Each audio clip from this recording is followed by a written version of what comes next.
Hello, আসসালামু আলাইকুম। শখের খামার ফরিদপুর ইউটিউব চ্যানেল এবং ফেসবুক পেজ থেকে ছোট্ট একটা শর্ট ভিডিও নিয়ে চলে আসলাম। তো আজকে আমি বাচ্চাগুলা সোনালির বাচ্চা বুটিংয়ে ছেড়ে দিলাম। তো আসলে কীভাবে ছাড়লাম তো সে বিষয়ে আলোচনা করব। তো ভিডিওটিকে স্কিপ না করে অবশ্যই শেষ পর্যন্ত দেখবেন। শখের খামার ফরিদপুর ইউটিউব চ্যানেলটি অবশ্যই সাবস্ক্রাইব করবেন, ভিডিওটি লাইক কমেন্ট এবং শেয়ার করে অন্য ভাইদের দেখার সুযোগ করে দিবেন। তো ভিডিওটি শুরু করা যাক। তো আপনারা দেখতে পাচ্ছেন আমার সোনালি সুপার হাইব্রিড মুরগির বাচ্চাগুলো আমি অলরেডি বোর্ডিংয়ে ছেড়ে দিছি। তো ছেড়ে দেওয়ার সময় আসলে দেখেন, তো বাচ্চাগুলো কিন্তু আমি প্রায় 17-18 ঘন্টা পরে ছাড়ছি আসলে বোর্ডিংয়ে। তো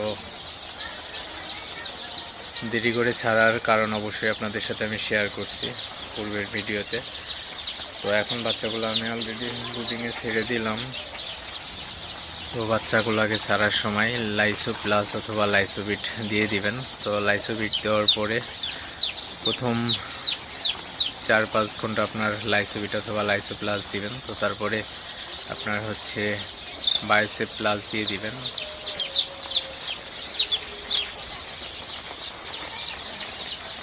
তো এখানে আমি 6টা পানির পাত্র এবং 6টা খাবারের পাত্র দিয়ে দিচ্ছি আসলে। তো আপনারা দেখতে পাচ্ছেন বাচ্চাগুলা পানি খেতেছে।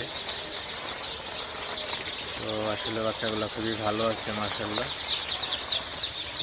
তো সবচেয়ে বড় কথা, তো সোনালি সুপার হাইব্রিড এই মুরগির বাচ্চাগুলোর ওজন আসলে 40 গ্রাম করে আছে। তো খুবই ভালো ওয়েট আছে বাচ্চাগুলার।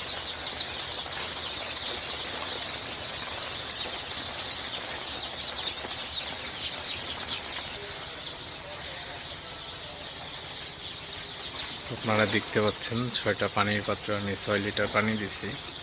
তো যেহেতু 4-5 ঘন্টা রাখবো এই পানিটা, তো শেষ হয়ে যাবে অল্প, এই জন্য পানি দেওয়া। তো এবং খাবারগুলো হালকা পাতলা ছিটিয়ে দিছি এবং খাবার পাত্রের মধ্যে দেওয়া আছে। তো আসলে বাচ্চাগুলো ছিটানো খাবার খাবে এবং খাবারের যে পাত্র ওই খাবারটাও খাবে। তো আজকে থেকে যদি আপনার খাবারটা একবার খাওয়া শিখে যায় সেক্ষেত্রে আর ছিটাইতে হবে না।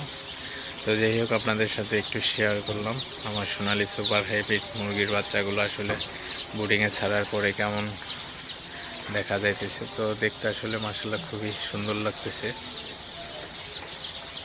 তো যাই হোক, আপনাদের সাথে সমস্ত কিছু নিয়ে আলোচনা করব, প্রতিদিন আপডেট দিব। তো সবাই ভালো থাকবেন, সুস্থ থাকবেন।